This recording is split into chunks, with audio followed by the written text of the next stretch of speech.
wake up. He's standing there, he's hungry, he's desperate, and the next thing, God shows up.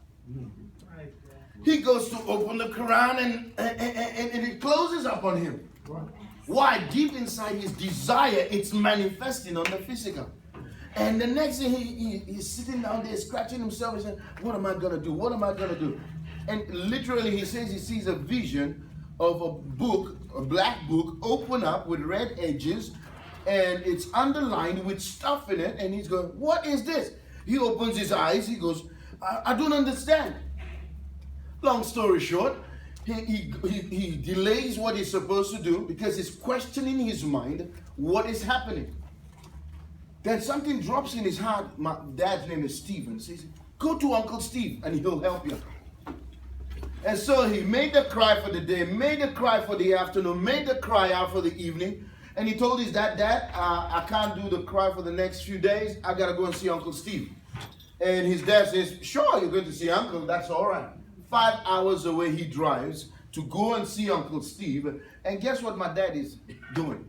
My dad has been praying and fasting. My dad's broke, but he's got $5 to his name. He moves out. He says, well, for the $5, I'm going to go and buy some fruit. He goes to buy some fruit. That's pineapples and bananas, etc., and some melon. As he's standing there, he's thinking and he's praying. He's saying, God, should I do this? Should I do this? And God says, I want you to buy the Bible beside you. He goes, what? I got enough Bibles at home. I got enough Bibles. But that still small voice, just a little whisper that said, buy that Bible. He did, all right. So he went his fruit, and bought the Bible. As he's walking back, he sensed something in his heart to go and underline every familiar, lovely scripture you can think of. Anybody heard all these Christians talk about, for God so loved the world that he gave his only begotten? Yeah? The Lord is my shepherd, I shall not want. Yea, though I walk through the valley and the shadow of death, I will fear no evil. Scriptures like that, yeah?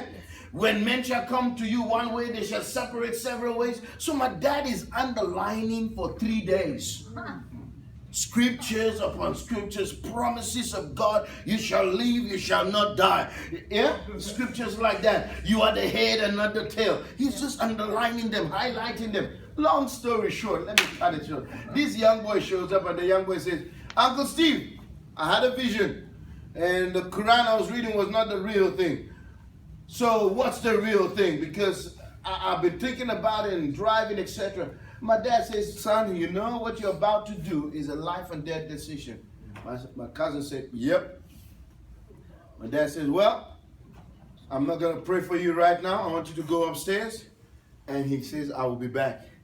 My dad went and picked the black Bible that he just bought for $5 with red edge around it, all underlined, and gave it to the boy and said, here, have a read. Start from the book of John, but have a read.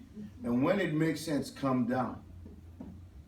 The boy did not stop reading the Bible from Friday till Sunday. He came down and says, Dad, I want to get born again. I want to get saved. I want to give my life to Jesus. Come on.